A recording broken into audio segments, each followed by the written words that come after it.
সুপ্রিয় দর্শক, আসসালামু আলাইকুম। আপনাদের সবাইকে স্বাগত জানাচ্ছি এখনকার আলোচনায়। আপনাদের সঙ্গে আছি আমি সিরাজুল ইসলাম। দর্শক, গতরাতে আমেরিকা এবং ইরানের মধ্যে যে যুদ্ধ সংঘাত হয়েছে তাতে বড় রকমের ক্ষয়ক্ষতির খবর পাওয়া যাচ্ছে।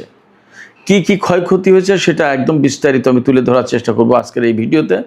সাথে সাথে একটু জানিয়ে রাখি, গতরাতে যে জাহাজে ইরান হামলা করেছিল এবং যে হামলাকে কেন্দ্র করে এই সংঘর্ষ, সেই জাহাজটায় আমেরিকা ইসরায়েলের কারো ছিল না, কিন্তু জাহাজে যে 11 জন নাবিক ছিল তার সবাই ভারতের।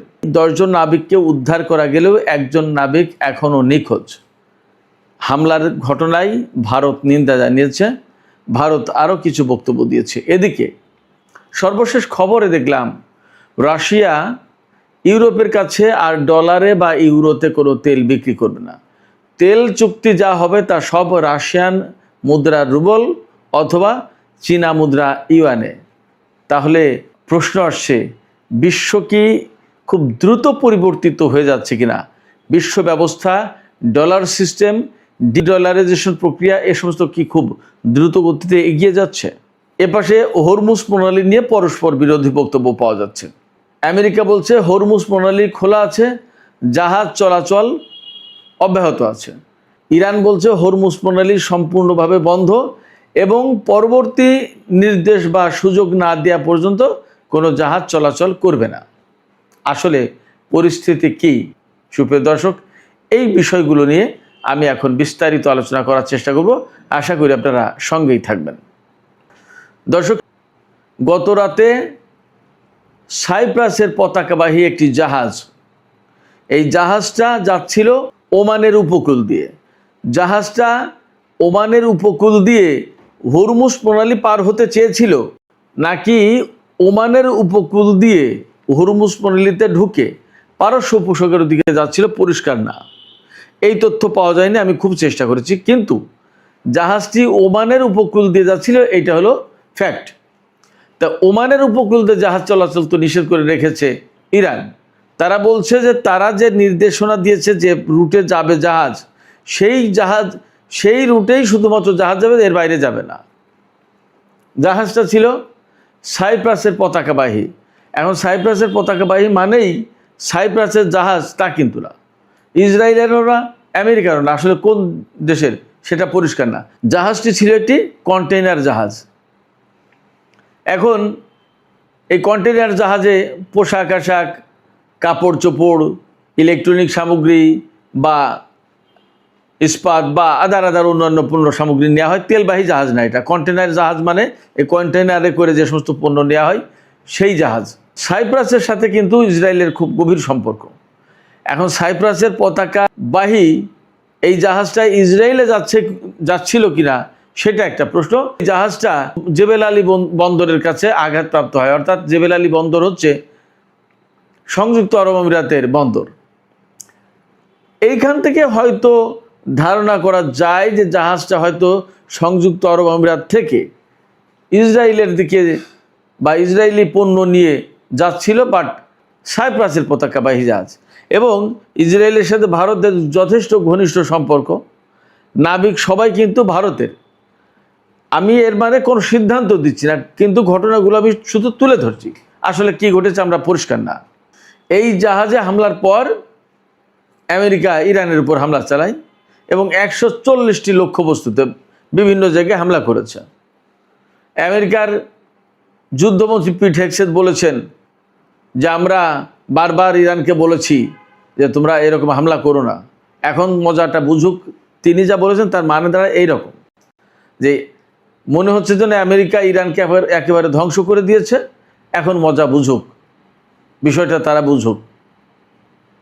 এদিকে এই যে সাইপ্রাসের পতাকাবাহী যে জাহাজ হামলার শিকার হলো, সেই জাহাজে যে 11 জন নাবিক, ভারতীয় নাবিক ছিল, তাদের ভিতরে 10 জনকে উদ্ধার করা গেছে, একজনকে পাওয়া যায়নি, নিখোঁজ।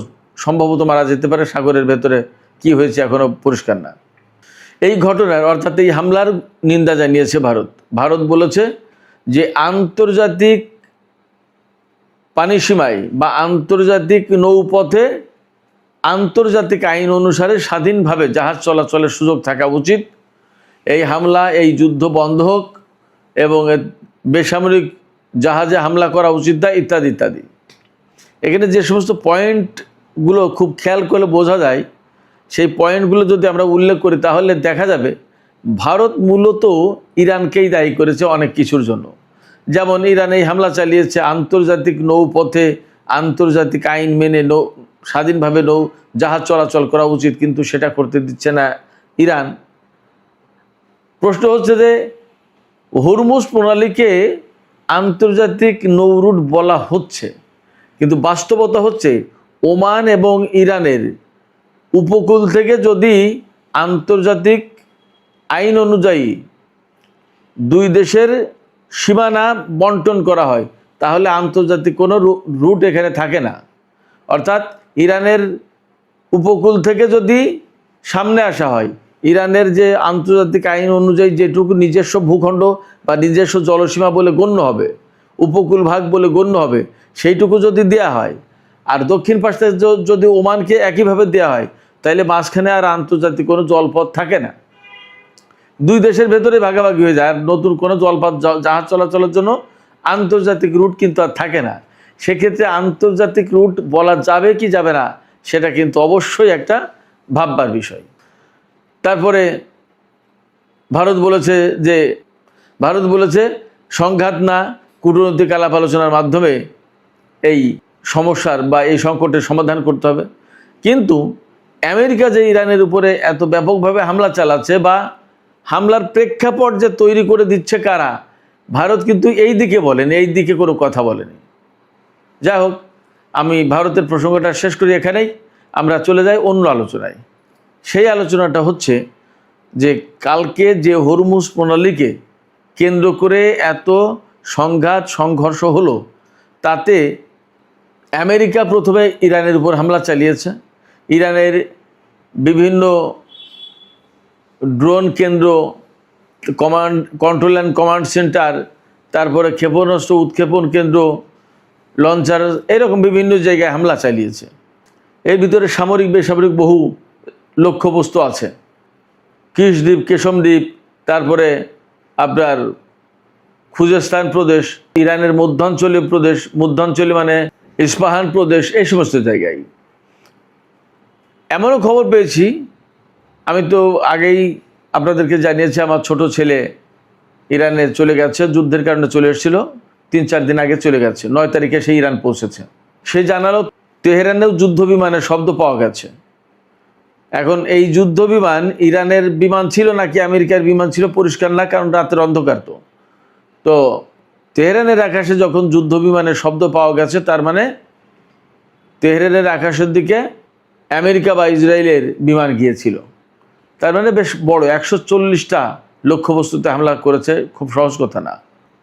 এর জবাবে ইরান যে হামলা চালিয়েছে তাতে কি কি ক্ষয়ক্ষতি হয়েছে, বড় রকমের ক্ষয়ক্ষতি হয়েছে। আমি আপনাদেরকে একটু শোনাই, দেখবেন। সর্বশেষ খবরে যা জানলাম, আমেরিকার একটি, আমার কাছে মনে হলো যে F-35 যুদ্ধ বিমান ভূপাতিত হয়েছে, ক্ষতিগ্রস্ত হয়েছে। এরপরে কাতারে মার্কিন যুদ্ধ বিমান রক্ষণাবেক্ষণ এবং মেরামত করার যে কেন্দ্র, এটা একদম কমপ্লিটলি ধ্বংস হয়ে গেছে, সম্পূর্ণভাবে ধ্বংস হয়ে গেছে। জর্ডানে মার্কিন কন্ট্রোল অ্যান্ড কমান্ড সেন্টার একদম সম্পূর্ণভাবে ধ্বংস হয়ে গেছে। জর্ডানে মার্কিন যুদ্ধ বিমানের জন্য যে জ্বালানি ডিপো, যেখানে জ্বালানি তেলের মজুদ রাখা হয়, সেই ডিপো ধ্বংস হয়েছে। এরপরে কুয়েতে মার্কিন ক্ষেপণাস্ত্র প্রতিরক্ষা ব্যবস্থা, পেট্রিয়ট সিস্টেম যেটা, সেটা ধ্বংস হয়েছে। যে পেট্রিয়ট দিয়ে ইরানের ড্রোন, ক্ষেপণাস্ত্র বা বিমান ধ্বংস করবে, সেই পেট্রিয়ট ব্যবস্থাই ধ্বংস হয়ে গেছে। এর আগে তো থার্ড পেট্রিয়ট গেছিলো, এবারও নতুন করে পেট্রিয়ট ব্যবস্থা গেল। তার মানে গত রাতে বড় রকমের ক্ষয়ক্ষতির মুখে পড়েছে আমেরিকা। কাতারে একটি স্যাটেলাইট কমিউনিকেশন অ্যান্টেনা ধ্বংস হয়েছে। আরব আমিরাতের আল জাফরা বিমান ঘাঁটি ব্যাপকভাবে ক্ষতিগ্রস্ত হয়েছে। ইরান কালকে ব্যাপক হামলা চালিয়েছে। এর পাশাপাশি হরমুজ প্রণালী তো ইরান একেবারে কমপ্লিটলি শাটডাউন করে দিয়েছে, বন্ধ করে দিয়েছে। তবে মার্কিন বাহিনী সেন্টকম তারা জানিয়েছে, এই আজকে কিছুক্ষণ আগে সন্ধ্যায় তারা বিবৃতি দিয়েছে, তারা বলেছে যে হরমুজ প্রণালী খোলা আছে এবং হরমুজ প্রণালীতে জাহাজ চলাচল অব্যাহত আছে।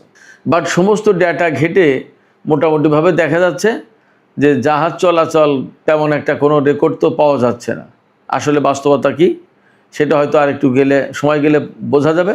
তবে এর আগেও যখন হরমুজ প্রণালী বন্ধ করে দিয়েছিল ইরান, তখন কিন্তু আমেরিকা এরকম দাবি করেছিল যে হরমুজ প্রণালী খোলা আছে এবং জাহাজ চলাচল করছে, বাট সেই তথ্য কিন্তু আসলে সত্য বলে নিশ্চিত হওয়া যায়নি। এদিকে আমেরিকা এবং ইরানের ভিতরে নতুন করে গত কয়েকদিন ধরে যে সংঘর্ষ যুদ্ধ চলছে তা কিন্তু বড় মারাত্মক আকার ধারণ করতে পারে বলে আশঙ্কা করা হচ্ছে। ইসরায়েলের সামরিক বাহিনী তারা বলছে যে আমরা স্ট্যান্ড বাই আছি, প্রয়োজন হলেই বা কমান্ড দিলেই তারা শুরু করবে। তার মানে আবার ইরানকে আমেরিকা এবং ইসরায়েলের এই বাহিনীকে মোকাবেলা করতে হবে এরকম পরিস্থিতি মনে হচ্ছে। এই দিকে এই রকম যখন উদ্বেগ উৎকণ্ঠা ছড়িয়ে পড়েছে নানা প্রশ্ন, তখন কিন্তু পাকিস্তান, সৌদি আরব তারা বসে নেই, তারা নানা রকমের তৎপরতা কথাবার্তা চালাচ্ছে। সৌদি আরব এবং পাকিস্তানের পররাষ্ট্রমন্ত্রীরা ইসহাক দার এবং প্রিন্স ফয়সাল বিন ফারহান তারা কিন্তু আলাপ আলোচনা করেছেন, উদ্বেগ প্রকাশ করেছেন এবং দুই পক্ষকে ধৈর্য ধারণ করতে বলেছেন এবং যাতে কূটনৈতিক প্রচেষ্টার মাধ্যমে নতুন করে আলোচনা ফিরে এসে সমস্যার সমাধান করা যায় সেই পরামর্শ দিয়েছে। তারা একদম একমত হয়েছেন দুইজন, সৌদি পররাষ্ট্রমন্ত্রী এবং পাকিস্তানের পররাষ্ট্রমন্ত্রী, যে যুদ্ধের ভেতর দিয়ে এই সংকটের সমাধান করা যাবে না। এরপর আজকে 12 জুলাই রোববার পাকিস্তানের পররাষ্ট্রমন্ত্রী ইসহাক দার ইরানের পররাষ্ট্রমন্ত্রী সাইদ আব্বাস আরাকচির সাথে টেলিফোনে কথা বলেছেন এবং সেখানে একইভাবে উদ্বেগ প্রকাশ করেছেন পাকিস্তানের পররাষ্ট্রমন্ত্রী। এছাড়া তিনি ইরানকে ধৈর্য ধারণের পরামর্শ দিয়েছেন এবং দুই পক্ষকেই একই কথা বলেছেন এবং ইসহাক দার বলেছেন যে দুই পক্ষকে দ্রুত আলোচনার টেবিলে ফিরে আসা উচিত। যুদ্ধ সংঘর্ষের ভেতর দিয়ে সমস্যার সমাধান করা যাবে না, বরং আঞ্চলিক স্থিতিশীলতা বিনষ্ট হবে, বিশ্ব অর্থনীতির ঝুঁকির মুখে পড়বে। এই অবস্থায় কোনোভাবেই দুই পক্ষকে পূর্ণাঙ্গ যুদ্ধের দিকে ফিরে যাওয়া উচিত হবে না। তিনি একদম সুস্পষ্ট করে বলেছেন যে গত 17 জুন ইরান এবং আমেরিকার মধ্যে যে ইসলামাবাদ সমঝোতা স্মারক সই হয়েছে, এই সমঝোতা স্মারক অনুসারে এখন নতুন করে আপোষ সভা মীমাংসা সংকট সমাধানের দিকে যেতে হবে। পাকিস্তানের উদ্বিগ্ন হওয়ার যে প্রধান কারণ সেটি হচ্ছে যে তাদের মধ্যস্থতায় বা তাদের প্রচেষ্টায় ইরান এবং আমেরিকার মধ্যে একটা যুদ্ধবিরতি কার্যকর হয়েছিল এবং একটা সমঝোতা স্মারক সই হয়েছে এবং সেই অনুযায়ী স্থায়ীভাবে যুদ্ধ বন্ধের জন্য একটা চুক্তি সই হওয়ার কথা ছিল, চূড়ান্ত চুক্তি। এটা করলে পাকিস্তানের যেমন আন্তর্জাতিক অঙ্গনে ক্রেডিবিলিটি বাড়ত, তাদের গ্রহণযোগ্যতা, বিশ্বস্ততা, তাদের উপর আস্থা আন্তর্জাতিক অঙ্গনে ফিরে আসতো, তেমনি এত বড় একটা সংঘাত বন্ধের ব্যাপারে তারা যে একটা ঐতিহাসিক ভূমিকা পালন করলে এটা ইতিহাসে গুরুত্বপূর্ণ রোল প্লে হিসেবে দেখা যেত, এটা গুরুত্বপূর্ণ একটা কাজ হিসেবে গণ্য হতো। সেই জায়গায় যখন আবার ভেঙে যাচ্ছে তখন পাকিস্তান আলটিমেটলি একটু মানসিকভাবে চাপে পড়ছে, উদ্বিগ্ন হচ্ছে এবং আবার তারা চেষ্টা করছে যে যদি দুই পক্ষকে আবার ফিরিয়ে এনে আলোচনার টেবিলে যদি সংকটের সমাধান করা যায়। তো সুপ্রিয় দর্শক, আলোচনা শেষ করব। আলোচনা শেষের আগে এই কথাই আমি বলবো যে একদম পরিষ্কার হয়েছে গত কয়েক মাসের যুদ্ধ বিগ্রহের ভেতর দিয়ে আমেরিকা, ইসরায়েল এবং ইরানের ভিতরে যে যুদ্ধ চলছে তাতে ইসরায়েল এবং আমেরিকা যতই চেষ্টা করুক ইরানকে তারা পরাজিত করতে পারছে না এবং তারা যে সমস্ত লক্ষ্য নিয়ে এই যুদ্ধ শুরু করেছিল তার একটাও পূরণ করতে পারেনি। এখন নতুন যে লক্ষ্য নির্ধারণ করেছে যে হরমুজ প্রণালী অবশ্যই খুলতে হবে, তার বিপরীতে ইরান একদম কমপ্লিটলি বন্ধ করে দিল হরমুজ। সেক্ষেত্রে যুদ্ধ হয়তো করা যাবে, অনেক বড় সংঘাতের দিকে যাওয়া যাবে, কিন্তু বাস্তবতা হচ্ছে সংকটের সমাধান করা যাবে না। যুদ্ধের ভেতর দিয়ে সংকটের সমাধান হবে না। তাহলে কি?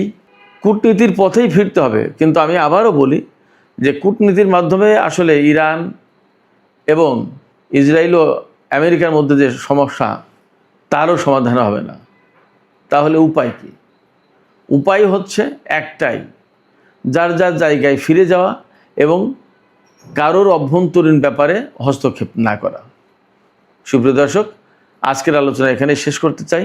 আলোচনা শেষের আগে আপনাদের কাছে জানতে চাই, মাঝখানে যে ছোট্ট একটু আলোচনা করেছি, রাশিয়া ইউরোপের কাছ থেকে তেল বিক্রির বিনিময়ে যে মুদ্রা নেবে সেটা হচ্ছে রাশিয়ান রুবেল অথবা চীনা ইউয়ান, অর্থাৎ হয় রাশিয়ান মুদ্রায় তেল কিনতে হবে ইউরোপের দেশগুলোকে, না হয় চীনের মুদ্রায়।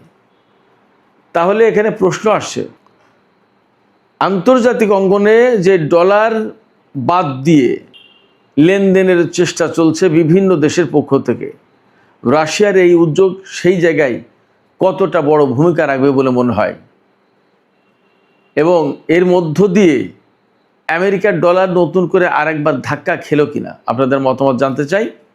কমেন্টে আপনারা আপনাদের মতামত জানাতে পারেন। আর ভিডিও ভালো লাগলে আবারও বলি, লাইক কমেন্ট শেয়ার করবেন এবং চ্যানেলটি সাবস্ক্রাইব করে সাথেই থাকবেন। দর্শক, আপনাদের সবাইকে অনেক অনেক ধন্যবাদ জানিয়ে আজকের মতো এখানে আলোচনা শেষ করছি। আল্লাহ হাফেজ।